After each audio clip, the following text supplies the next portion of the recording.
ফাঁসির ক্ষেত্রে ফাঁসি দেওয়া ব্যক্তির মধ্যে যে সিমটমগুলো দেখা যায়, সে চোখের মধ্যে ফ্ল্যাশ লাইট অনুভব করবে, তার কানে রিঙ্গিং শব্দ হবে, তারপর তার কনসিয়াসনেস চলে যাবে এবং অবশেষে মৃত্যু হবে। ফাঁসির মাধ্যমে মৃত্যুর কারণ হচ্ছে লো ব্লাড ফ্লো এবং লো অক্সিজেন ফ্লো, কারণ গলার চারপাশে একটা বাধা সৃষ্টি হয়, তার ফলে রক্ত ব্রেনে পৌঁছাতে পারে না এবং অক্সিজেনও পৌঁছাতে পারে না, তার ফলে সেরিব্রাল কনজেশন দেখা যায়, অর্থাৎ মাথা এভাবে কুঁকড়ে যায়। স্পাইনাল কর্ড ভেঙে যাওয়া মৃত্যুর একটা কারণ হতে পারে। জিভ বেরিয়ে আসে, তার ফলে অক্সিজেন টা আর ঢুকতে পারে না, এর ফলে অক্সিজেনের অভাবও একটা মৃত্যুর কারণ হয়ে দাঁড়াতে পারে। এছাড়া ভেগাল নার্ভের কার্যকারিতা নষ্ট হয়ে যায়, তার ফলে মৃত্যুর কারণ হতে পারে।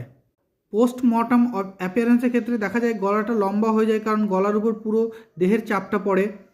চোখের বলগুলো, আই বলগুলো বেরিয়ে আসে, তাই সেটাকে প্রমিনেন্ট লাগে দেখতে। জিভ বেরিয়ে চলে আসে, এবার অনেক ক্ষেত্রে দেখা যায় জিভ সোয়ালো হয়ে যায় বা মোটা হয়ে যায়। লালা বেরিয়ে চলে আসে, তার জন্য মুখের বাইরে লালা দেখা যেতে পারে। গলার যেখানে প্রেশার পড়ে সেখানে প্রথম দিকটা বর্ণহীন হয়ে যায়, তারপরে ধীরে ধীরে সেটা ব্রাউন হয়ে কালো রং হয়ে যায়। জুডিশিয়াল হ্যাঙ্গিং, যেখানে উপর থেকে হঠাৎ করে ফেলা হয়, সেখানে খুব জোরে স্পাইনাল কর্ডের উপর চাপ পড়ে, তার ফলে স্পাইনাল কর্ড ভেঙে যাওয়া দেখতে পাওয়া যায়। জুডিশিয়াল হ্যাঙ্গিংয়ের ক্ষেত্রে থ্রন অফ থাইরয়েডও ভেঙে যায়।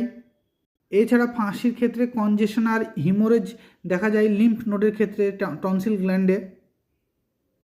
হ্যাঙ্গিংয়ের ফিটাল পিরিয়ড সাধারণত 5 থেকে 8 মিনিট, তবে জুডিশিয়াল হ্যাঙ্গিংয়ে যেহেতু উপর থেকে ফেলা হয় তাই সেখানে ইনস্ট্যান্ট ডেথ দেখা যেতে পারে।